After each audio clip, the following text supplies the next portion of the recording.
Today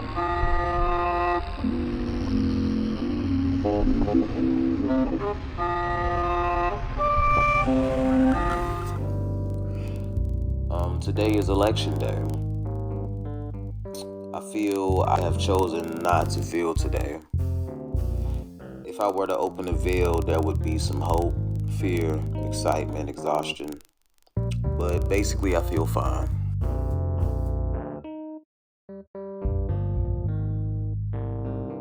That project piece was the result of me deciding that I didn't know how to play instruments good enough to create the ideas I had. And having at the time recently connected with Promise and Swiss Army, I was working with the influences I had. I had done my first show at that time at For Keeps, and that was the first time I heard beats and music that loud and at such a frequency. I was awakened and inspired by it. At some point, Promise put me on to Koala Sampler, and the rest is history. Coming out of the church, I've definitely had an anxiety about using my singing voice. With the circumstances, I've mostly opted out to rap because that's what I was comfortable doing over the production I had at the time. Since then, I've gotten better and more confident in basically everything, so I can be more bare now.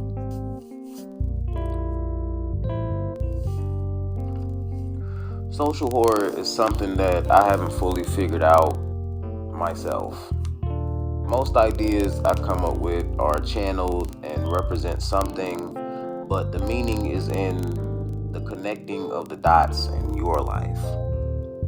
On one level, it's about me and horrors of my life, but it's deep. It just seems to symbolically recall something that is important right now if you look and discern.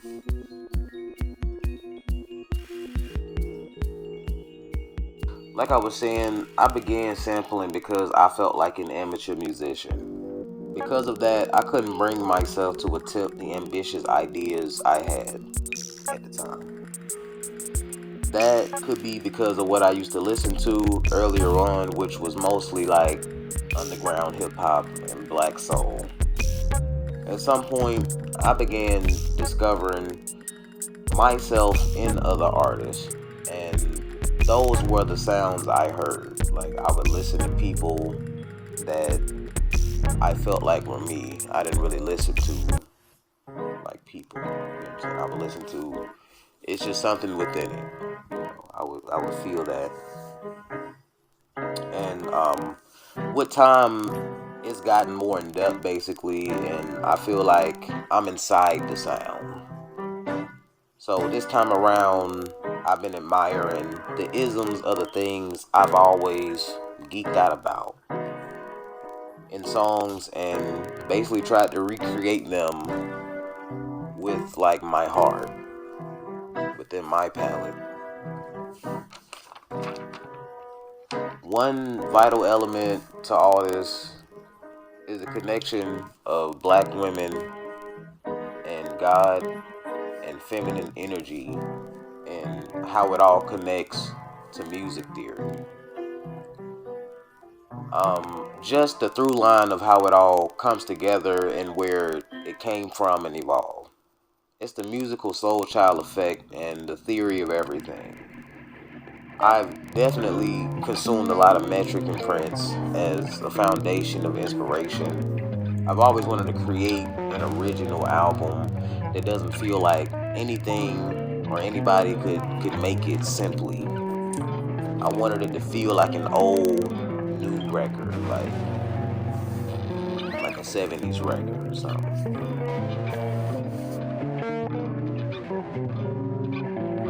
The point, I guess, is to highlight the subconscious horror of society, the ideas and feelings that lie in between the perceived depths and the perceived surface. It's not something that I want to beat anyone over the head with my ego. It's kind of like a street performance art with no applause or acknowledgement, because it's not about sensationalism. It's about the horror beneath the sensation, for me personally and for whoever can understand it. It's also about the horror I felt from completely producing and writing a piece of music that showcases so much of the things that within this craft that have given me anxiety about things. Things like singing and playing instruments. Like, it's things I could always do but never really did it. It give you anxiety. It's like imposter syndrome, different things like that. It's my own social horror. Like, just the way the album is even being put out, the way it's being presented, the fact that I'm in front of a camera, like, it's a lot of elements. But it caused anxiety, and it represented that for me first. Like that's kind of was the essence of the idea for myself. Like, every project is somewhat autobiographical. So this was the social horror one. That's what it felt like. This project. Like, the project could be named, something else, but really the way I feel is social horror. Like, and that can't really be explained. It's just, if you know, you know. Like, just when I write it, when I look at it, that's what the times feel like. That's what my own artistic, discoveries, dots, when I put all the dots together and I connect them through lines, right now that's what they look like. Social horror.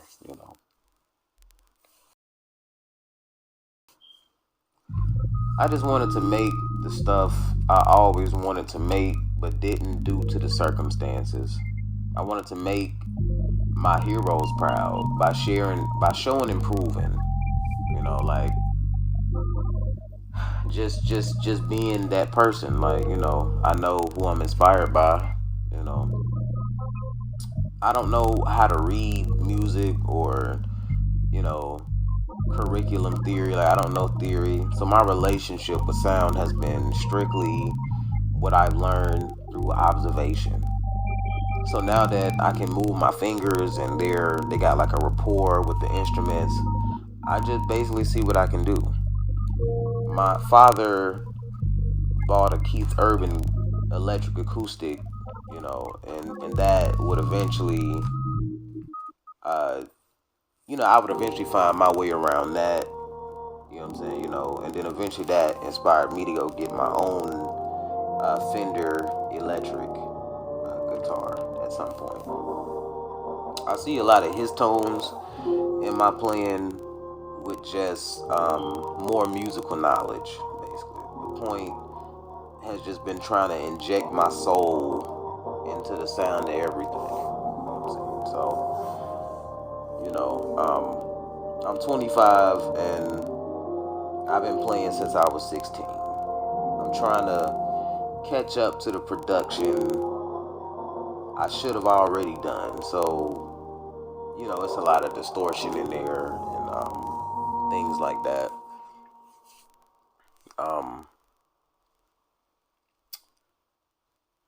Basically, I mean, I looked, Prince is, Joni Mitchell, D'Angelo.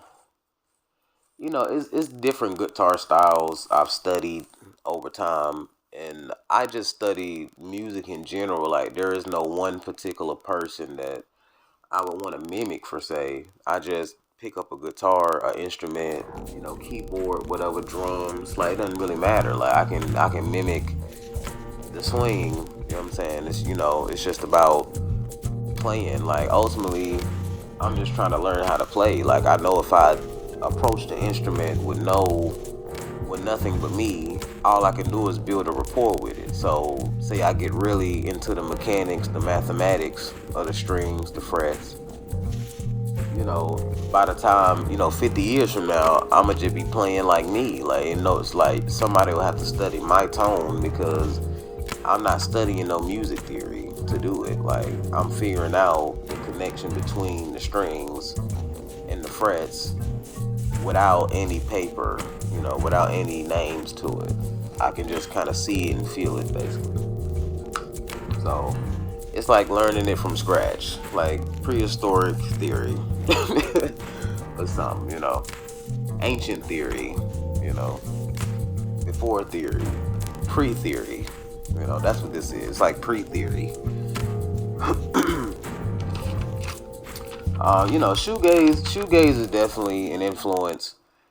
I say that, and I see people now saying like it got the shoegaze, like I'm going for the shoegaze thing, but I'm like, I really been shoegaze. My whole aesthetic before I even was super deep into music was just shoegaze. Like for my own self, just naturally. Like just the isms that I see in shoegaze and the isms I see in punk and just these sort of alternative things. It just already was there. So it's kind of like I just returned back to myself. You know. But it's a thing where, like I said, I look back and the aesthetic has always been shoegaze. Some things are just you, like you can't even see it. And I've been remembering who I am, who I was, ultimately, and just trying to get better and deeper with all that.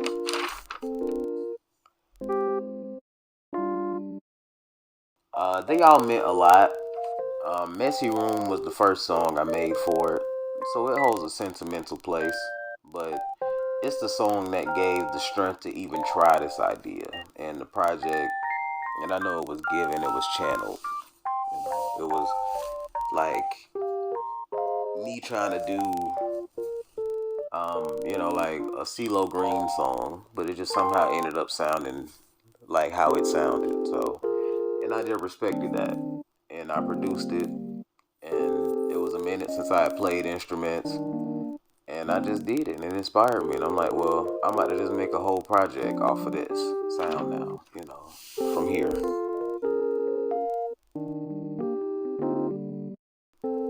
I think music is the closest thing we have to God, to the source of the most important information in the world and the universe. I think it's hard for musicians because the world doesn't respect God.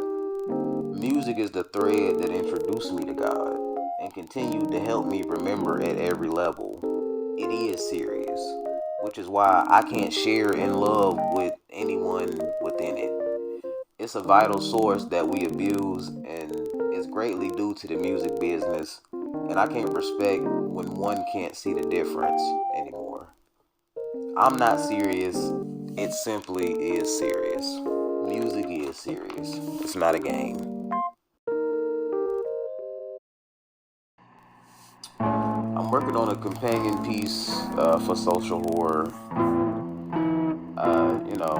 Just working on more ways to share music without slipping into feeling like a product. Trying to get off social media, it seems like just trying to get back to the music, like get back to the love of the art, like all of this clutter and just cloud chasing, like expect more realism from me. Expect more non-industry. Expect more not mainstream. Expect more stuff that your favorite artist is not doing, basically. Whatever the mainstream doing, I'm trying to not do it at this point. And I'm trying to find ways to make this feel as genuine as possible, basically, while I'm doing it. And basically just trying to get my life together while all that's going on. And just trying to survive, I guess. Live and die, life and death. And just have some music on the side. Not really, not really much. I mean, just the same thing it been. It's always been.